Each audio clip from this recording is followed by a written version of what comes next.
आज आम जानिबा तंत्र एवं आयुर्वेद शास्त्र रे कौन सी महारथी ठारू कम नुह ए वृक्ष। तो फ्रेंड्स ए बाबद कहवा पूर्व मुझे कही रखुच्छी जदि आपण एपर्यंत आम चैनल टी सब्सक्राइब करना तले बटन उपर क्लिक करी ऑल बटन उपर क्लिक कर दिखाँ जहाद्वारा आमर समस्त वीडियो गुड़िक आपको शो कर आम चैनल टी सब्सक्राइब हो सहित जब वीडियो पसंद आसुता लाइक करेंगे कमेंट करेंगे शेयर करेंगे चैनल टी सब्सक्राइब करेंगे। तो आपंकर गोटे शेयर निश्चित भाव में अन्य कहार जीवन में उपकार आनी तेणु शेयर करने को जमा भूलें। जदि आप मानसिक ठाकुराणी माँ जोगमाया को निज गृह प्रतिष्ठा करने चाहते सहित फैक्ट्री किंबा दुकान गृह वाणिज्य स्थल आप प्रतिष्ठा करने चाहते सहित मदान प्रतिष्ठा महालक्ष्मी यंत्र प्रतिष्ठा गृह शुद्धि नवग्रह होम यह जब आम पंडित मान द्वारा करने चाहते दि जा नंबर आम सहित आप जोगाजोग करेंगे। ओडिशा समेत भारत अनेक प्रांत में माँ जोगमाया को प्रतिष्ठा कर अनेक भक्त अनेक चमत्कार फल पाई सारी आपण माँ को करंतु प्रतिष्ठा और देखु चमत्कार। जदि आपंकर कौन समस्या थाए समस्यार समाधान चाहते दि जा नंबर आप जोगाजोग करेंगे। तो फ्रेंड्स आसतु जानिबा तंत्र और आयुर्वेद शास्त्र उपरे कौन सी महारथी ठारू कम नुह ए गछ सहदेवी। आज्ञा हाँ सहदेवी गछ तंत्र एवं आयुर्वेद शास्त्र उपरे कौन सी महारथी ठारू कम नुह यार उल्लेख अथर्व वेदरे मध्य अछि। यह समस्त समस्या राम बाण भली काम करिଥାଏ। घास श्रेणी रे गणा जाउथिबा ए गछ तांत्रिक आउ आयुर्वेद ए उपरे सर्वश्रेष्ठ मान्यता दिया जाइछे गछ को एथिपय एक देवी पद दिया जाइछे। ए गछ सर्वत्र मिली थाए किंतु यार गुण काहार को जणा नहीं। यह बाली आ अधिक माटी स्थान रे उत्पत्ति होता है। ताले आसंतु फ्रेंड्स जानिबा ए गछ आपन को जीवन में केमती आ किपरि उपकार आसीबो। आज्ञा हाँ पतला झाड़ा भोगुथिबा रोगी सहदेवी गछ को 7 टुकड़ा करी एक लाल सूतारे अंटारे बांधि नियंतु देखिबे अति शीघ्र अतिसार रोग ठीक हो। धन वृद्धि सहदेवी गछ को अभिमंत्रित करी एक लाल वस्त्र गुड़ाई ट्रेजरी किंबा व्यवसाय स्थान रखंतु बा जोठी आपण धन रखुछंती सेठी रखंतु देखिबे धीरे धीरे धनर वृद्धि होता है। घर मंदिर स्थापित करी एई वृक्ष को पूजा कले नित्य पूजा कले घरे शांति लगी रही है। रोषे घर भंडारे शुद्ध जगह रखिले अन्न परिपूर्ण रहे। जदि आपनकर कार्य अनिच्छा रहुची कौन काम आपनकर मन लगुनी ताहले सहदेवी गछ को पुष्य नक्षत्र अभिमंत्रित करी निज पाखरे रखिले कार्य करिबा पई आपनकर मन लागि थाए। जदि कौन पिला कंठमाला रोग पीड़ित थांती ताहले सहदेवी गछ को अभिमंत्रित करी गलारे धारण कले रोग संपूर्ण रूपे ठीक हो जाए।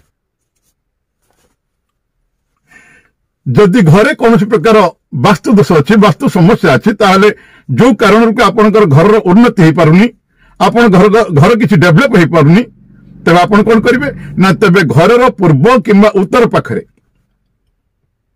एक सहदेवी गछ को आपण लगांतु एवं नियमित रूप से धूप दीप दियंतु एवं जल प्रदान करंतु देखिबे आपनकर वास्तु दोष नष्ट हो जिवो। घर वास्तु दोष निश्चित नष्ट हो जिवो। घरे धन संपदर समृद्धि हबो एवं घरे हस खुशी जुआर आसीबो। जदि कौन स्त्री लोकर संतान प्राप्ति हो न थाए तबे सहदेवीर समुदाय गछ को नहीं आसबे ताकू सुखाई चूर्ण कर नेबे एवं एही चूर्ण को गाय घी साथी मासिक धर्म 5 दिन पूर्व सेवन करंतु मासिक धर्म 5 दिन बीतवा पर्यंत देखिए महिला संतान निश्चित भाव प्राप्ति हेब। कौन रवि पुष्य जुग पुष्य नक्षत्र हो कौन रवि पुष्य जुग नक्षत्र दिन सकाल सूर्योदय शास्त्रीय विधि पूर्वक सकाळे बा संध्यारे निमंत्रण करी जमती कि आगु आपण वृक्ष निमंत्रण केमती करा संबोध में कही से वीडियो आप देखने वृक्ष निमंत्रण विधि से हिसाब से आप करेंगे। तो कौन सी रवि पुष्या जोग नक्षत्र सकाल सूर्योदय पूर्वर शास्त्रीय विधि पूर्वक सकाले संध्यारे निमंत्रण कर घर को नहीं आसतु। पंचामृत स्नान कराई विधि पूर्वक षोड़श पूजा करूँ। षोड़श उपचार पूजा करूँ। पूजा मंत्र है ओम नमो भगवती सहदेवी सद्बलदायिनी सर्वजयी कुरु स्वाहा। आउ थे कही ओम नमो भगवती सहदेवी सद्बलदायिनी सर्वजयी कुरु स्वाहा। तंत्र सिद्धि सहदेवी गछ विभिन्न कार्य प्रयुज्य होता है फलप्रद होता है। जदि कौन विशेष प्रयोजन न थाए तेबे उपरोक्त विधि जमती कहली जो पूजा विधि कहली ओम नमो सहदेवी सद्बलदायिनी सर्वजयी कुरु स्वाहा यही तंत्र सिद्धि कौन करेंगे ना से पूजित गछ को नहीं आसवे तार सोरस शुद्ध केसर शुद्ध गोरचना मिसाई गोली करी सुरक्षित रखंतु। जदि कौन आवश्यक पड़ी थाए तेबे ताकू गंगा जल एवं ता सहित चंदन पेड़ी आप कौन करेंगे गंगा जल मिसाइबे गंगा जल चंदन पेड़ी घसी तार तिलक आप लगातु। ए चमत्कार प्रभाव सबुठारे विजय आनी थाए। ए चमत्कार प्रभाव आपन सबुठारे विजय आनी दी थाए एवं सर्वजन आपण वशीभूत करी थाए। पंचांगर चूर्ण को तिलक करी मस्तक एवं जिभरे लगाइले दर्शक मानक ऊपर विशेष प्रभाव पड़ी थाए। समस्त लोक सम्मान करिथांती एवं आपणकर कथा को सेमाने शुणिथांती। एही गछर रसर अंजन नेले जदि एही गछर रसर अंजन आपण आखिरे नौछंती ताहले दृष्टि शक्ति रे मोहक प्रभाव सृष्टि होई थाए। तुलसी मंजीर चूर्ण को सहदेवी रसरे पेशी तिलक भाव में मस्तक धारण कले ताकू देखिबा लोक मोहित होइथांती।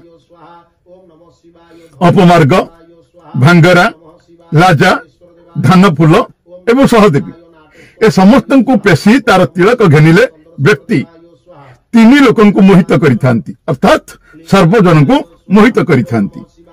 मोहित करिबा पई ओम नमो भगवते रुद्राय सर्व जगमोहन कुरु स्वाहा।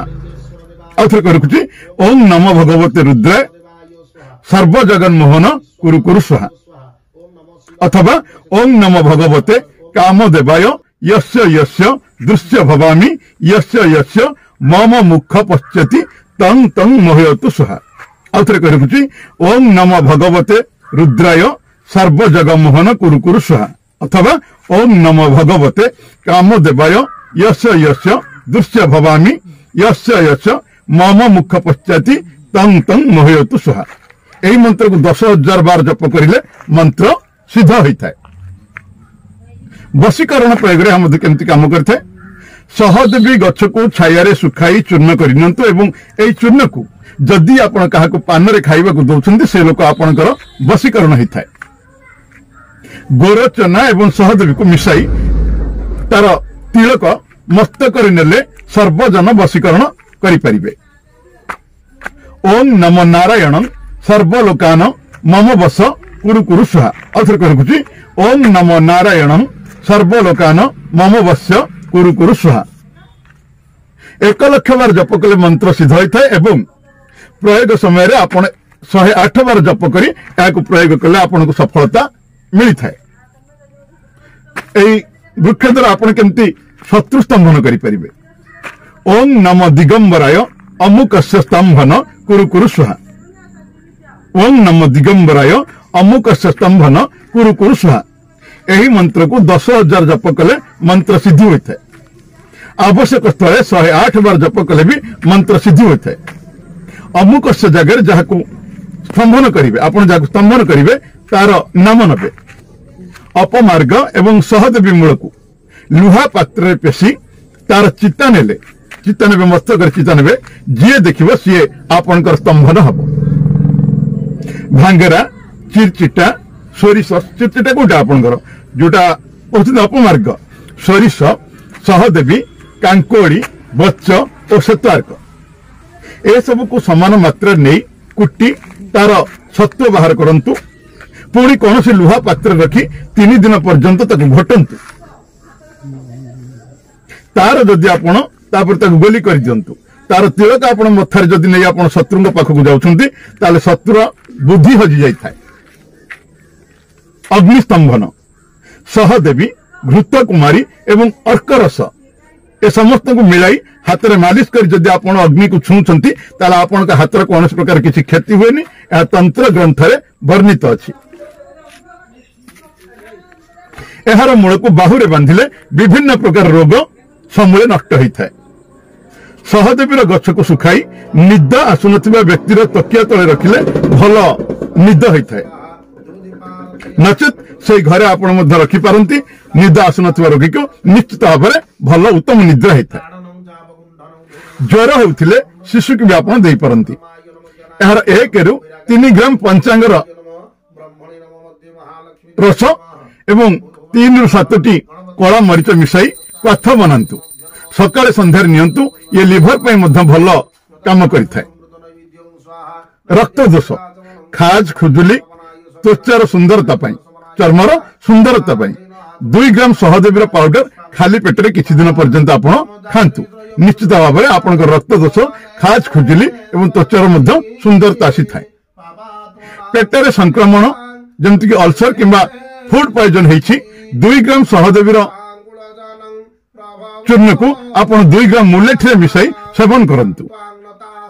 जदि मूत्र संबंध कौन समस्या अछि तबे 1 ग्राम सहदेवीर क्वाथ आपण नियंतु देखिबे मूत्र संबंध कौन समस्या जदि थाए ता मध्य दूर होई जिवो। एहा को दूधरे बाटी नश्य नेले सुस्थ संतान जन्म नै थाए। एहार मूल को घसी जनेन्द्रिय ऊपर लेप देले अथवा स्त्री अंटरे बांधिले प्रसव वेदनार आपण को मुक्ति मिली थाए। पेट भीतर जदि पथरी रोग होइथिबो पथरी रोग रे यार सोरस 4-5टी पत्र एवं तुलसी रस भूमि अमला रस साथी रे नियमित रूपे 1 सप्ताह आपण जदि पान करूछंती पथरी निजे निजे चूर्ण होई बाहरी आसी थाए। सबुठार जरूरी आपण को भल रूपे चिन्ही व्यवहार करंतु। तो फ्रेंड्स आज तो आपण जानिले तंत्र शास्त्र किंबा आयुर्वेद शास्त्र रे सहदेवी कौन सी महारथी ठर मध्य कम नुहे। जदि आपको वीडियो भल लगी थे लाइक करिवे कमेंट करिवे शेयर करिवे। जदि चैनल को सब्सक्राइब करना निश्चित भाव सब्सक्राइब मध्य करिवे। तबे आ गोटे वीडियो पर्यंत मु रहूछि आपण मानकर चिर परिचित अवनी प्रधान। नमस्कार। जय मां जोगमाया। मां आपणकर मंगल करंतु।